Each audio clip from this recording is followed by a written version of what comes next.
Whether it's scrolling on social media or going out for drinks or going to the gym, something that binds us all together is the relentless pursuit of dopamine.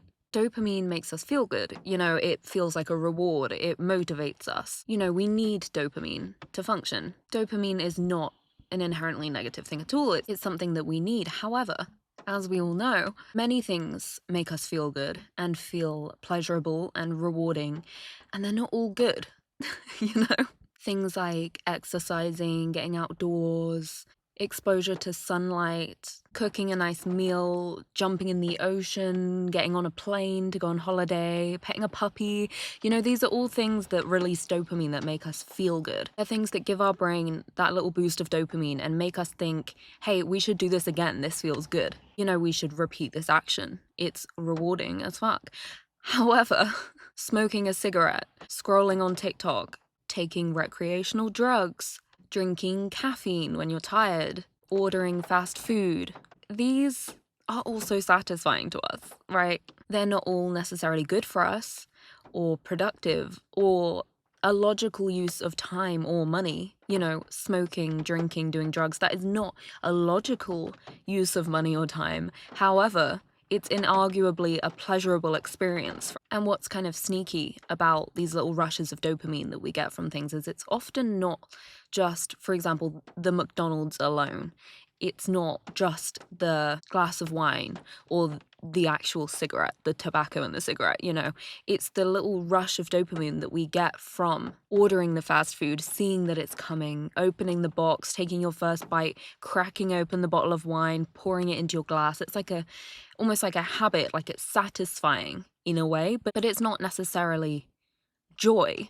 Do you know what I mean? There's something satisfying. I don't smoke. However, I know people that do smoke and they say it's just satisfying to smoke. It's satisfying to have a cigarette in your hand, but it's kind of not something you can explain. It just feels like a release of some sort. And I don't smoke, but I do drink, and I know the satisfaction of having a long day and thinking, oh my God, there's wine in my fridge. When I get home, there is already wine in my fridge. And getting home and like cracking the bottle open, picking a glass out that I want to use, that alone is a hit of dopamine. I don't even need the drink. Do you know what I mean? It still has an effect of like, oh, this feels good. And that is why it's kind of sneaky, because we are dopamine driven as people. We crave feeling good. We crave these pleasurable feelings and these rewarding feelings of doing something that we enjoy. And, we look for things that are going to make us feel good. And obviously that is, again, not innately a bad thing. It's not a bad thing that we crave feeling good. Do you know what I mean? That's like a human tendency that we need to live. If we didn't have that kind of natural desire to do that, we'd probably struggle. However, it is a double-edged sword and it does kind of bite us in the ass a lot of the time. Dopamine is necessary in terms of our mood, our motivation to get things done, things like our memory or your sex drive. It impacts a lot of our lives, our mental, physical health. We need dopamine. However, when does it become a dopamine addiction? When does it become an unhealthy dopamine craving? And then how do we unwire that and get back to craving healthier sources of dopamine, things that aren't so bad for us?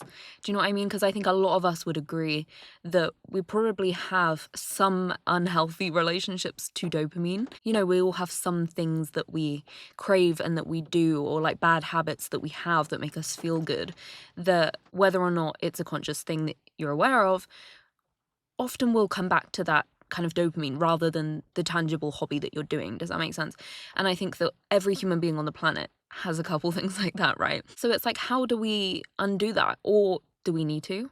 So that's what we're going to be talking about today. And just at the top of the episode, what is dopamine? Just to define dopamine, it's a neurotransmitter that activates the reward pathway in your brain, right? That basically just creates a desire for us to do things again when they feel good.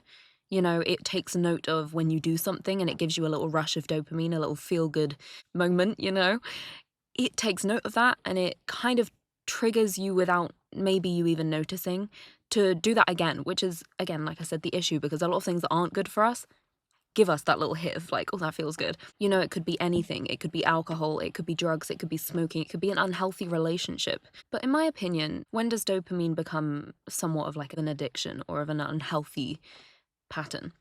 I would say is when you're kind of dopamine hunting in a way that's often leading you to make impulsive and destructive choices and behaviors just in order to get a fix of dopamine, right? You're kind of not thinking about the consequences. You just want that feel good moment. You just want that kind of high. And it's kind of then making you make frequent shitty choices and worsening your quality of life, right? I would say that's when it's like, okay, this is a problem.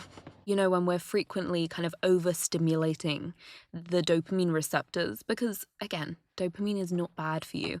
Having dopamine receptors that are recepting is very important. You don't want them to kind of go numb. But the thing is with these kind of more unhealthy sources of dopamine is they give you such an intense instant hit of gratification that it's overstimulating the fuck out of your dopamine receptors, which is kind of messing with your baseline, you know, amount of dopamine that's healthy. Okay, so I found a study that was very interesting and really like puts a picture to what I'm describing, right? So I've got it written down. This is a study from UPenn, University of Pennsylvania, in 2003. They did a study on dopamine and on addiction. And actually, I'm going to put the chart. I forgot that I'm an editing icon and that I know how to edit photos into my videos now. So I'm going to put it here while I'm talking about it because it's easier than describing it. So there is a graph here of someone that has a healthy relationship to dopamine. And there is a graph of someone who has kind of, like I was saying, frazzled those dopamine receptors, kind of messed with their baseline amount of dopamine. So it's showing that when you have a healthier relationship to your dopamine, you should be kind of at your baseline, right? And then you do something that makes you feel good, that gives you that dopamine, which again is not bad for you, and it will go up and then it will kind of wear off and you'll go back to your baseline so that your body and your mind are kind of prepared for the next reward, the next event, the next thing that's going to make you feel good. It enjoys it and then it comes back to baseline and you're back to normal. Do you know what I mean?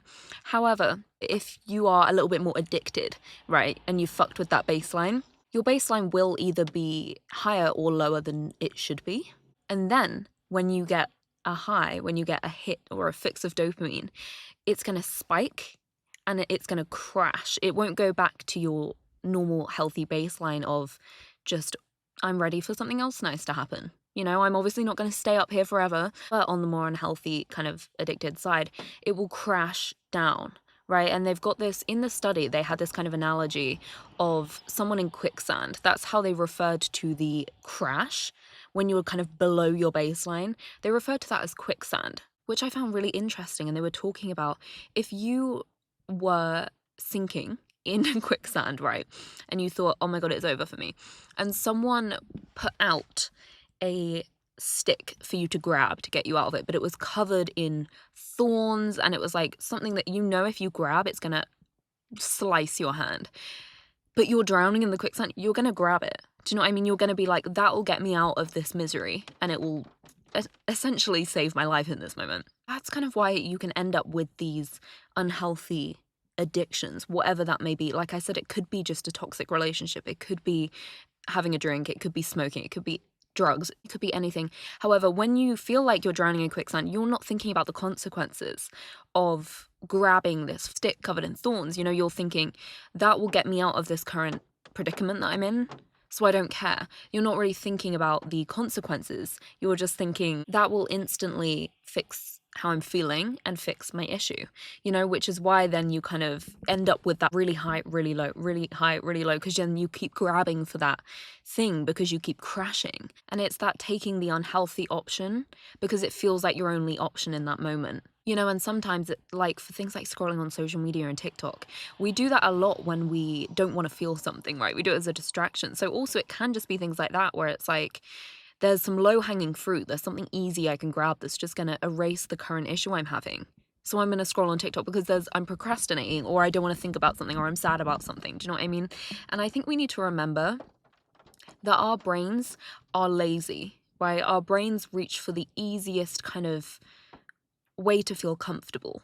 That's how we're wired. If you remember that forever, it will like it's such helpful information because our brains are not always on our side, right? And this is the thing. If you're feeling uncomfortable and you're feeling like you've kind of crashed and your brain thinks, the last time I had a glass of wine, I think I felt really good. So maybe now that I'm not feeling nice, if I had a glass of wine, I could instantly feel nice. Why don't I just do that? Do you know what I mean? When obviously there's healthier choices to fix something. Maybe it would be better for you to go for a walk or to have an early night or whatever. But these things, they take effort. This is the thing why our brain is lazy. Pouring yourself a glass of wine, going and smoking a cigarette requires near to no effort. It is very convenient and very quick. This is what I mean. It gives you that instant, like, problem gone. However, going for a walk, it requires movement, it requires time, it requires effort, and also it takes a minute to work. Do you know what I mean? And our brain then needs the willpower and the discipline to do that. So your brain kind of sees it as like, why go for a walk to the beach and take a swim and take 2 hours out of my day when I could just roll a cigarette right now? You know, you kind of see the logic, which is why sometimes you can't trust your brain. I always talk about this in terms of breakups as well. Your brain always wants to go back to what's familiar. And in a breakup, you're obviously kind of having these withdrawals. And even if you logically know, this partner was not good for me, I've broken up with them for a reason, I don't want to be with them, your brain will still convince you to go back to them or to message them when you're drunk or whatever. It sees your guard down and it's like, yes, let's go for the thing that we've been like craving, even though it's not good for you and it's actually long-term very unhelpful and unhealthy, right? So I do think you quite often have to override your brain, which is something that every single human being struggles with, which is why we all have bad habits and make mistakes a lot of the time. Do you know what I mean? Because our brain wins. So back to what we're talking about. What ruins your dopamine, your relationship with dopamine, right? I think a big thing, like I said, is things that are very instant and quick that shoot your dopamine up to a silly level of high. Do you know what I mean? Because obviously that's going to make you want to do that more and more. And usually the things that make it go skyrocket aren't good things. Usually in life, I would say as a rule, let me know your thoughts, but I would say as a rule, things that are a little bit slower in terms of the gratification and the reward tend to be the healthier, better choices for you. Things that instantly make you feel really good tend to be the worst choices. When I think about cooking a meal or getting fast food, you know, taking steroids to make your body look better or having a gym routine that you do regularly. Do you know what I mean? There's always an easier, quicker way to do everything. There's always a kind of cheat to do most things in life. However, it's usually not worth it, doesn't last very long, will make you feel shit and will fuck something up. Do you know what I mean? It's usually best to take the longer route with a lot of things, I think. I also think another thing that ruins our dopamine is too much dopamine. And that's something that in this current world is a very prevalent issue, right? There is dopamine sources everywhere and they are all the unhealthy kind. Like I was saying, the very quick hits of dopamine. The world is full of them now. Like things like fast food, things like social media, TikTok, it's all built to make you addicted to it. It's built, you know, they're looking at how brains get addicted to things and kind of your weak spots, and they're building social media aiming it at that so that you get addicted and that you keep using their platform and they keep getting money, right? So a lot of things are designed to kind of hypnotize you, and they know that our brains are lazy and that things make us feel good and they're very quick, and you know, TikToks are very short and they're very instant and they give you quick spikes of dopamine all the time, and it also perfectly numbs your other problems, which we all have. You know, things like this are all around us. Social media, fast food, online shopping is another one. Like, obviously it's gone from having to go into a shop to having to order online and it taking a week to having next day delivery to it's getting to the point where we don't really have to do anything and everything's done for us and we can just be really fucking lazy. To the point where if I was going to order something and it said it will be here in 2 weeks, I'd be like, what the fuck? 2 weeks, maybe I'll find it on a different website. Whereas that is insane because I don't even have to do anything. Do you know what I mean? I'm ordering it online and I'm not having to move, yet it's still too much work. You know, I'm like, if it's not here tomorrow morning, that's too long. You know, and even food and Ubers and the amount of times that I have ordered takeaway, I've ordered food on a delivery app when I have a car. I have a car and I could go and be lazy and get a takeaway, but I'm being even lazier and I'm paying someone to go and get my fucking takeaway and bring it to my door. I'm spending more money so that I don't have to do anything, right? So this is an issue. Is I think another thing that's ruining our dopamine is the fact that there is so many things in the world and it's just getting more and more and more quick and easy to do everything around us that give us those hits of dopamine without us having to work for them, right? And like I said, things that you kind of have to work for and that are a little bit longer and more dragged out, but they make you feel better long term, like healthier habits and, doing actual like things. No, that's becoming so much more effort than the other option now. They're the things that give us the healthier dopamine. Like I said, exercising, sunlight, getting outdoors, seeing your friend, laughing, walking your dog. These are things that give you more healthy kind of feel good hormones and give you that kind of that reward. And I don't think there's anything wrong though with, personally, in my opinion, I think it's unavoidable. We're gonna want the dopamine from the more unhealthy things occasionally. If sometimes after a long day you just want to smoke, you want to sit in the garden, you want to smoke, or you want to go out for a pint with your friends and, you'd rather do that than go for a run on the odd day, I don't think there's anything wrong with that. I think it's a lot to expect of a person, especially in this world, to always make the most disciplined, healthy choice. I think that it's okay to sometimes be a bit lazy. It's okay to sometimes make the more instant choice because you've had a long day or you're tired or there's a lot going on. Having ridiculous standards for yourself is not going to make you feel good. Sometimes you're going to be human and you're going to be like, I just want to go for a pint. I don't want to go to the gym. I've been 4 times this week already. That's fine. Do you know what I mean? I think it's a problem when you're kind of giving in to these unhealthy sources of dopamine on repeat to the point where you're frazzling your dopamine, right? So it's no longer like, oh, it's just a little treat. It's like now you have no desire or willpower or discipline to do anything healthy because you're going for the lazy option every single time. When it's like a habit to a degree of worsening your quality of life. This is what I mean. That's when I think it's more negative, is when you don't have the ability to say no and to make the better choice. And you kind of give in every single time. I don't think giving in every now and then is an issue. However, I think if you give in every single time, or like most of the time, your life will just be worse. Do you know what I mean? It is only going to make your life worse, because then you become this kind of dopamine hungry zombie that's going around, and this is, again, you might not even be conscious of this, but going around in life just looking out for these quick hits of dopamine and looking for things that are going to make you feel good or give you validation or stroke your ego or whatever the fuck that are going to give you these hits of dopamine. It's just not going to lead to good choices or good results. I think that often ends you up drinking a lot, maybe doing drugs, maybe sleeping with people you wouldn't normally, maybe in really toxic relationships, because they will fuck your dopamine. Do you know what I mean? The up and down of a toxic relationship is a perfect example of something fucking your dopamine. But I think it will lead you to these types of things because they do. Like I said, you get really high and then you crash, really high and then you crash. And these are the types of things that work perfectly with someone that's got that kind of relationship to dopamine. However, if you've got that healthy baseline, you just won't crave those things. Do you know what I mean? Or you will occasionally, but it won't be your norm. And I think, personally, to me, that's a realistic standard to have for yourself as a person. It's going to happen sometimes. Maybe it happens a few times a week that you would have a drink when you didn't want to, or you would smoke a cigarette a few times a week or whatever when you're like, oh, like I probably shouldn't. Whatever. However, if you spend your life making the worst choice and never having that discipline, that's when I'm like, yeah, your life is not going to be good for yourself. Do you know what I mean? You're not going to feel good. And it's almost like a fake life. Like nothing has any meaning or value behind it anymore. It's just what can make me feel good in the moment. And that's not a happy life, So like I said at the start, how can you unwire that, right? How can you get your baseline back to a healthier place?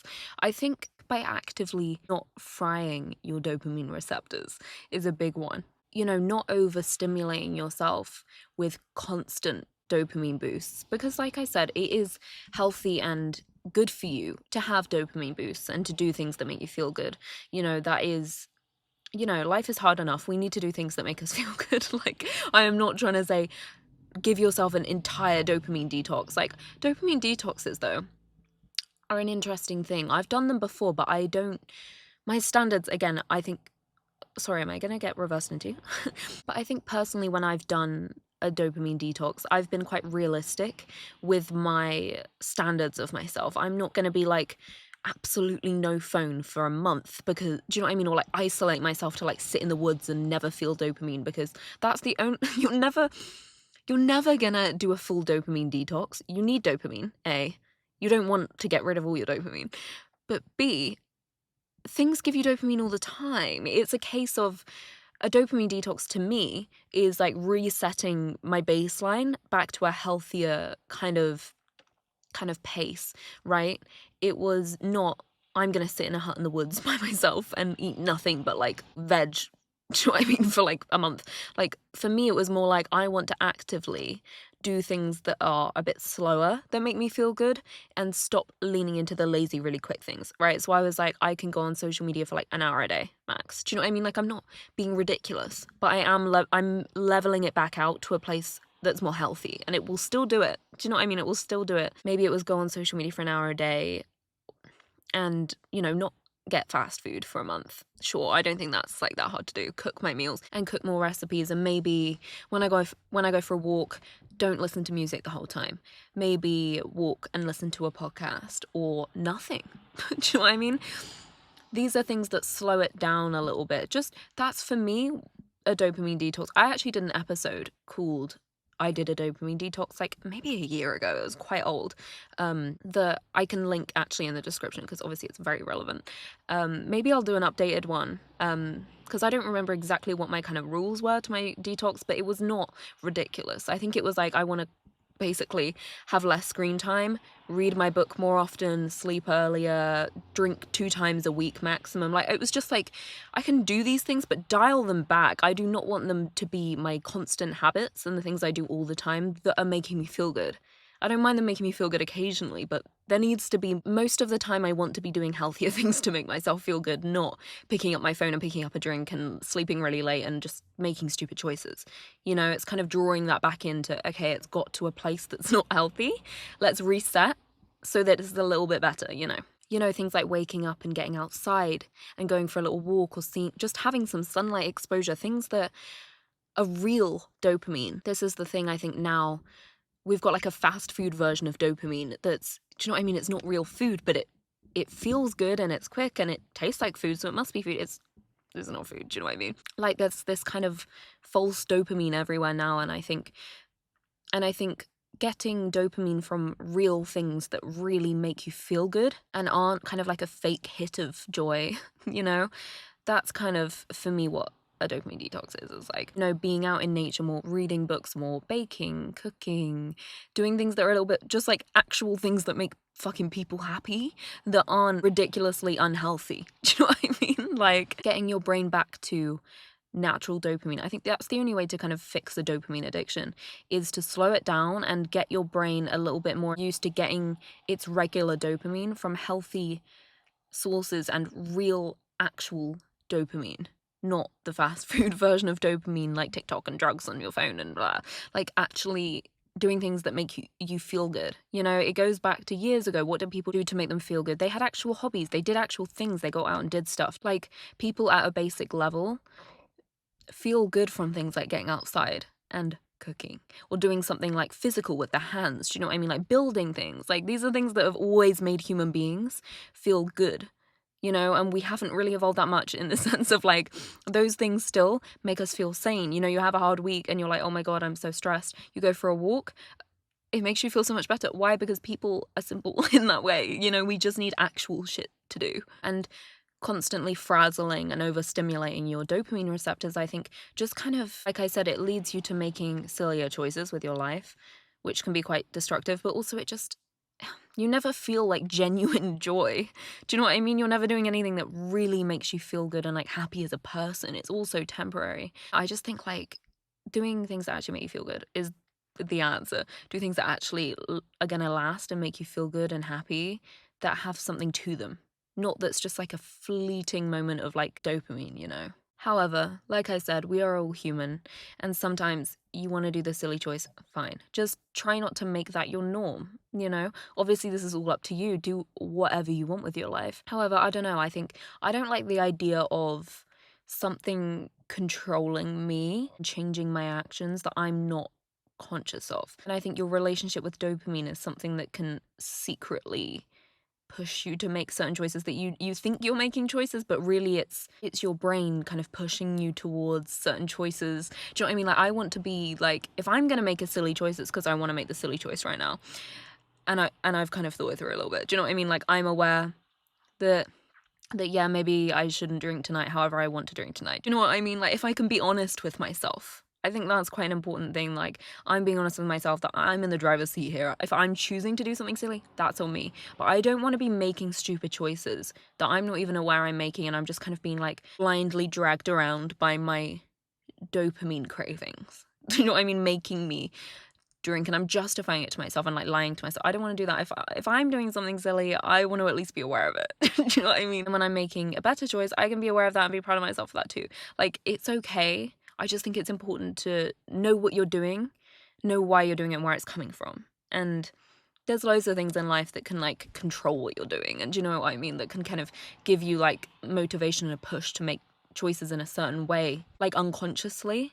There's loads of things like that in life, but I don't know. I think dopamine is a big one. We're very dopamine driven people. And I don't know. I don't want to be, like I said, just dragged around doing random things that make me feel good in a moment, and I don't even know why I'm doing them, which is the place that it can get to, where you're kind of like almost taken over by like, it's like, ew, this is gross, but you see those bugs that like get taken over by like a parasite, and the parasite will like eat the bug and then make the bug walk. It will control the bug's legs even though it's dead.